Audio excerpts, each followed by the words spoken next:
Good morning to all of you. So today's topic is some theorems on function. So first theorem is if f is mapping from set A to B and G is a mapping from set B to C and these two maps are both 1-1 maps, then we have to show that its composition is also 1-1.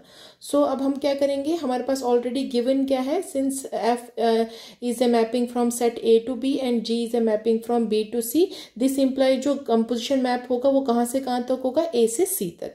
सो अब हम इसमें इसके elements ले लेते हैं. So I will write let x1 comma x2. Basically हमें show क्या करना है कि जो x1 है वो किसके इक्वल आना चाहिए, x2 के इक्वल, क्योंकि ये 1-1 है. सो यहाँ पे आएगा x1 and x2 belongs to A such that, मैं इसका अब कंपोजिशन लेती हूँ. सो G कंपोजिशन कहाँ पे निकालना है, पहले x1 पे, ये किसके इक्वल आना चाहिए, G composition f eight x2. ठीक है. सो अब यहाँ से आप कंपोजिशन की डेफिनेशन लगाएंगे तो ये बन जाएगा G of f of x1 this is equal to G of f of x2. So अब जो G of f of x1 क्या आ जाएगा, this will become f of x1 and this is equal to f of x2. Since क्यों, जो हमारे पास G है वो क्या है, 1-1 है, सिंस G इज 1-1. अगर f ऑफ x1 किसके इक्वल आ गया, f ऑफ x2 के इक्वल आ गया, सो दिस इंप्लाइज x1 किसके इक्वल आ जाएगा, x2 के इक्वल आएगा. So because f is also 1-1 mapping. So यहाँ से हमारे पास क्या आ गया, जो composition map G of G composition f था, this is a 1-1 map, hence proved. So next theorem is that if f is a mapping from set A to B and G is from B to C are both onto maps, then we have to show that G composition f is also onto. So same यहाँ पे भी इसको ऐसे ही show करेंगे. सबसे पहले हम लिख लेंगे since f and G are onto. सो उसका मतलब क्या होगा, अगर कोई भी एलिमेंट जो सेट बी में होगा, अगर हम ऑन टू की सिंपल बात कैसे करते हैं कि अगर हमारे पास set A to set B है तो मीन्स कोई एलिमेंट जो बी में होगा उसकी क्या होनी चाहिए, प्री इमेज होनी चाहिए. सो यहाँ पे भी हम वही चीज़, वही कंसेप्ट यूज़ करेंगे. सो मैंने लिखा since f and g are onto, so let कोई एलिमेंट मैंने सी ले लिया, वो किसको बिलोंग करेगा, this set c be any element, then there exist B in B such that क्या होना चाहिए, G at B वो किसके वैल्यू आना चाहिए, C के. मीन्स इसकी क्या मिलनी चाहिए, हमें प्री इमेज मिलनी चाहिए. सो अगेन हम क्या लिख सकते हैं, अगेन फॉर दिस जो ये B है वो किसको बिलोंग कर रहा है, B को. सो देयर एग्जिस्ट सम क्या मिलेगा, A in A, there exist some A in A such that क्या होना चाहिए, जो f at A है वो किसके इक्वल आना चाहिए, B के इक्वल आना चाहिए. सो ये दोनों चीज़ें हो गई. बिकॉज यहाँ पे आप कंडीशन लिख सकते हो, यहाँ की कंडीशन यहाँ पे शो करते हैं, यहाँ पे लिख देती हूँ, बिकॉज G क्या था, यहाँ पे ऑन टू था.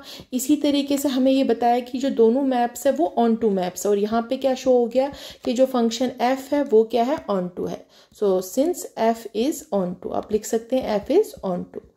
सो ये दोनों हमारे पास पार्ट्स आ गए. अब हम इनका कंपोजिशन देखेंगे. तो mean G composition f at A this is equal to, ये किसके इक्वल आएगा, G of f of A.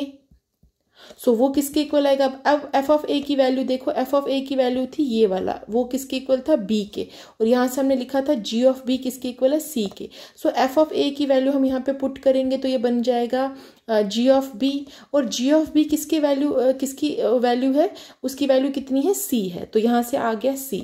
So therefore हमने क्या शो कर दिया, दस फॉर C किसको बिलोंग कर रहा है, C को, C सेट को, तो देयर एग्जिस्ट क्या कर रहा है, एक ऐसा A जो A सेट को बिलोंग कर रहा है, सच दैट जो उसका कंपोजिशन होगा एट A वो किसके इक्वल आ जाएगा, C के इक्वल आएगा. So hence G composition F from A set to C set is onto, hence proved. सो ये भी हमने क्या कर दिया, प्रूव कर दिया. सो अगर हम इसको फिगर से देखें तो तब भी आपको इजीली समझ आएगा. ये हमारे पास मान के चलिए एक सेट है, दो सेट और ये तीन सेट है. सो ये मान के चलो आपके पास सेट ए है, ये सेट बी है, ये सेट सी है। इस पे जो मैपिंग एग्जिस्ट कर रही है एफ से ए, जो ए से बी तक सेट है उस पे जो फंक्शन है दैट इज एफ, बी से सी तक जाएगा जी, और देन ए से लेके सी तक कौन सा मैपिंग जाएगी, जी कंपोजिशन एफ। सो ये मैपिंग आ गई। सो कहते हैं कि अगर कोई भी एलिमेंट, मैंने जो आपको डेफिनेशन में सॉरी इसके प्रूफ में लिखवाया कि अगर हमें कोई सी मिलता है, सी में यहाँ पे देखें, सो अगर मैं यहाँ पे कोई एलिमेंट सी लेती हूँ जो कि सी को बिलोंग कर रहा है, सो हमें क्या मिल जाएगा, तो हमें यहाँ पे एक एलिमेंट बी मिल जाएगा सच दैट क्या हो जाएगा, जब हम इसकी मैपिंग रखेंगे, देखो जी से जब हो जाएगा ना, जी एट बी कहाँ चला जाएगा, सी पे उसको मैप करेगा। सो इसलिए वो क्या आ जाएगा, G of B is equal to C. तो ये पार्ट आया वहाँ से डायरेक्टली। इसी तरीके से जब again for any b in b हमें क्या मिलेगा, कोई एक एलिमेंट ए जो इस ए में होगा, और जब एफ ऑफ ए होगा वो किसके इक्वल आ जाएगा, बी के इक्वल आएगा। सो यहाँ से हम लिख सकते हैं F of A this is equal to B, और यहाँ से क्या आ जाएगा, G of B this is equal to C, this is equal to C. So ये टर्म्स आ गई, और यहाँ से जो कंपोजिशन बन जाएगा वो ए से कहाँ जाएगा, सी पे जाएगा, तो डायरेक्टली हमारे पास ये वैल्यू आएगी। तो आप फिगर से भी ये चीज़ समझ सकते हो। सो कई बार ये क्वेश्चन भी, ये थ्योरम भी आता है पेपर में कि दैट इफ एफ जो मैपिंग है एक्स से वाई पे is an invertible map, then ये शो करो कि एफ इन्वर्ट जो है दैट इज यूनिक। तो इसके लिए देखिए हम कैसे इसको सॉल्व करेंगे, बहुत सिंपल है। गिवन क्या है हमारे पास कि जो मैपिंग है एफ है वो कहाँ से लेके कहाँ तक है, सेट एक्स से सेट वाई पे, और ये क्या है, एक इन्वर्टिबल मैप है, इज एन इन्वर्टिबल मैप। ये हमें पहले से ऑलरेडी गिवन है। सो अगर इन्वर्टिबल मैप है तो उसका मतलब क्या होता है कि जो उसका इन्वर्स है वो एग्जिस्ट करेगा। So F inverse is a map, वो कहाँ से कहाँ तक होगा, मैं ऐसे डायरेक्टली लिख देती हूँ, एफ इन्वर्स कहाँ से कहाँ तक मैपिंग होगी, F inverse is from Y to X, set Y to x. So ये चीज़ आ गई। सो हम लिखेंगे यहाँ पे लेट जो ये एफ इन्वर्स है this is equal to G H. So अब बेसिकली मैं इस पे दो फंक्शंस अप्लाई कर रही हूँ। सो यहाँ से देखो क्लियरली क्या आ जाएगा हमारे पास, देयरफॉर जी जो है मैपिंग वो कहाँ से कहाँ तक है, y टू x है। So is a map defined as, मैं ये डिफाइन कर रही हूँ मैप किस तरीके से कि दैट g ऑफ y जो होगा this is equal to x if f of x is equal to y। Similarly एक और फंक्शन है दैट इज h जो कहाँ से है, y से लेके x तक। ये भी क्या कर रही हूँ मैं, एक मैप डिफाइंड कर रही हूँ, is a map defined by that is h of y this is equal to x if क्या आ जाएगा, f of x this is equal to y। So ये टर्म आ गई। सो देयरफॉर यहाँ से क्या आ गया कि जो डोमेन ऑफ g है वो किसके इक्वल आ जाएगा, डोमेन, क्योंकि देखो दोनों सेम है। सो डोमेन ऑफ g किसके इक्वल आ गया, डोमेन ऑफ h, और वो किसके इक्वल आ गया, y के इक्वल। यहाँ से देखें ये जो डोमेन ऑफ g है वो किसके इक्वल आ गया, डोमेन ऑफ h, और वो किसके इक्वल आ गया, y के। सो अब हमने मेन बेसिकली शो क्या करना है कि जो ये जो हमने जो दो फंक्शंस लिए ना g एंड h, ये हम दोनों इक्वल शो करेंगे। अगर ये इक्वल आ गया दिस मीन्स यहाँ पे जो f इनवर्स है, जो इसके ऊपर जो ये मैपिंग f इनवर्स है, ये क्या हो जाएगी, यूनिक हो जाएगी।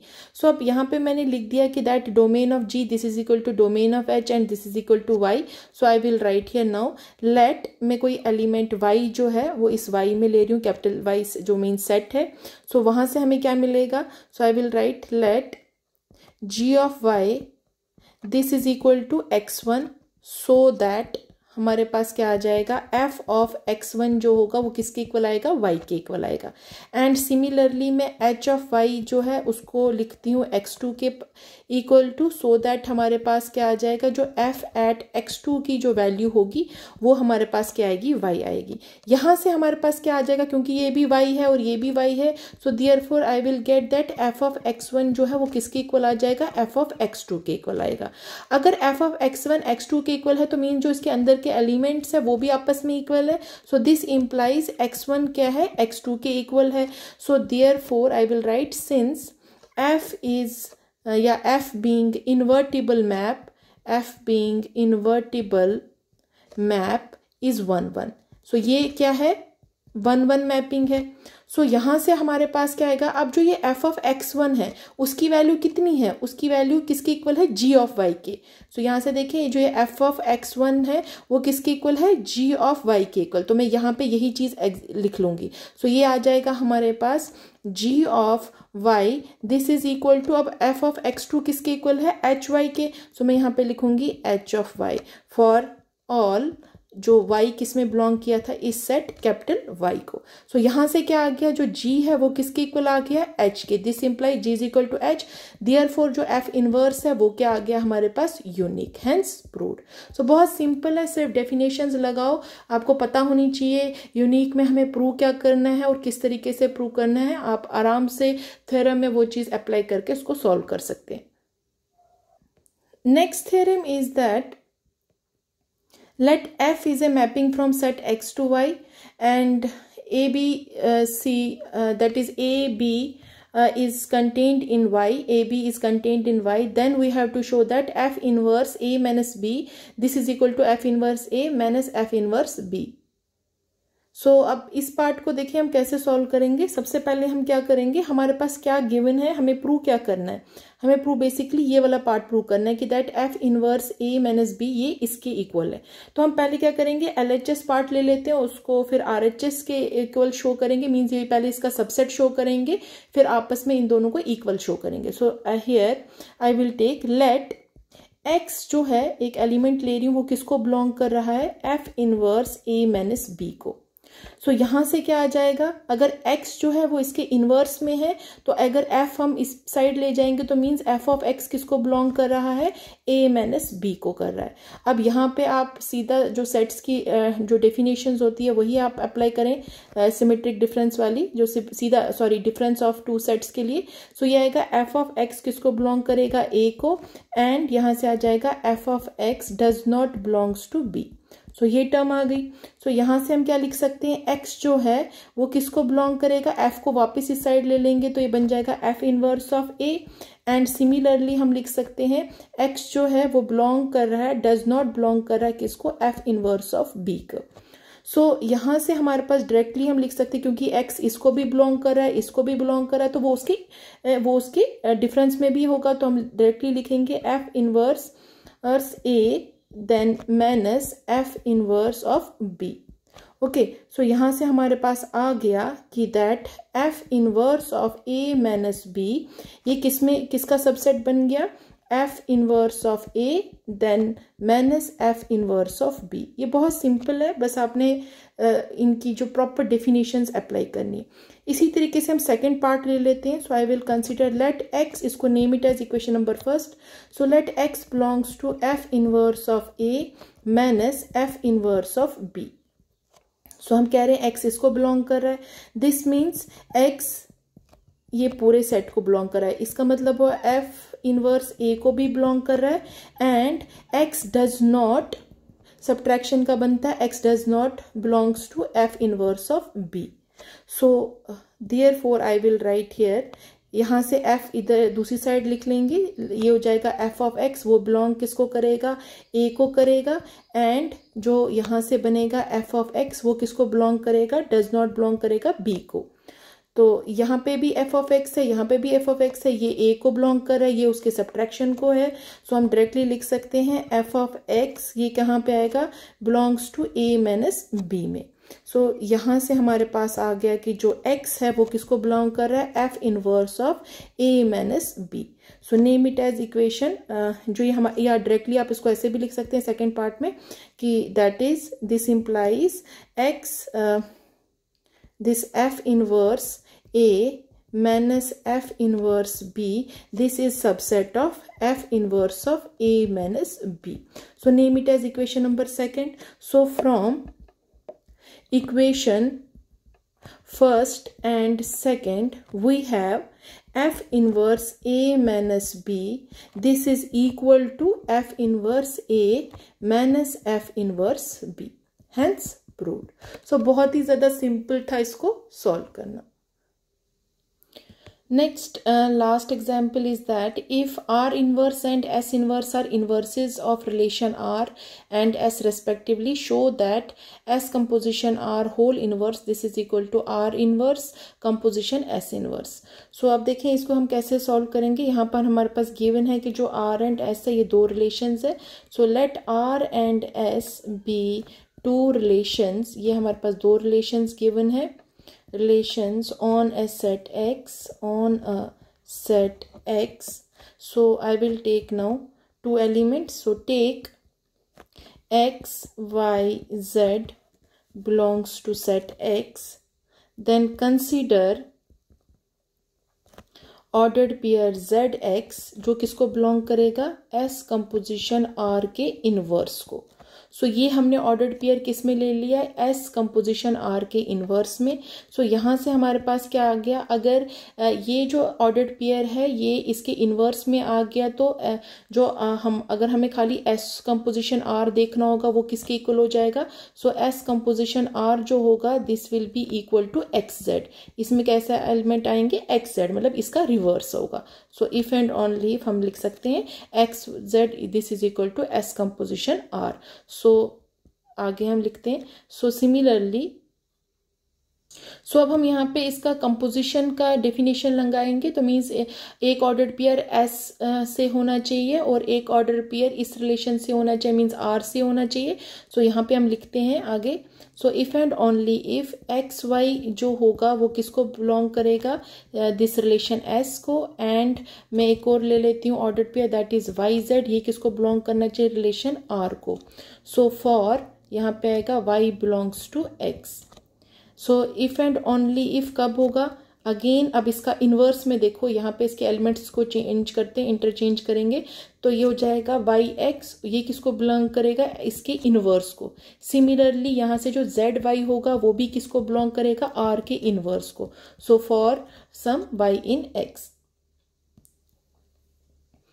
सो also if and only if अब ये टर्म इसमें होगी और ये टर्म भी इसमें होगी. ओके. सो अब हम ये टर्म अगर पहले लिख लें, हम लिख लेते हैं जेड वाई जो है वो बिलोंग कर रहा है आर इनवर्स को, एंड जो वाई एक्स है ऑर्डर्ड पेयर वो किसको बिलोंग कर रहा है, एस इनवर्स को. तो हम लिख सकते हैं.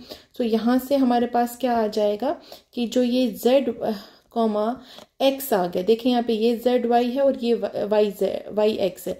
तो कंपोजिशन मैपिंग में भी यही चीज होती थी. तो यहाँ से वो किसको आना चाहिए, जेड एक्स के ऊपर. तो यहाँ पे हम लिखेंगे Z X this belongs to, इसके कंपोजिशन में आ जाएगा, that is R inverse composition S inverse में. सो हेंस यहाँ से हमारा क्या शो हो गया, ये जो जेड एक्स था ये इस कंपोजिशन में भी आ गया और हम लेके क्या चल रहे थे कि जो ये जेड एक्स है वो इस कंपोजिशन में है. सो यहाँ से हमारे पास आ गया डायरेक्टली एस कंपोजिशन जो आर है उसका होल इनवर्स है, that is equal to R inverse composition S inverse. Hence solved. Thank you.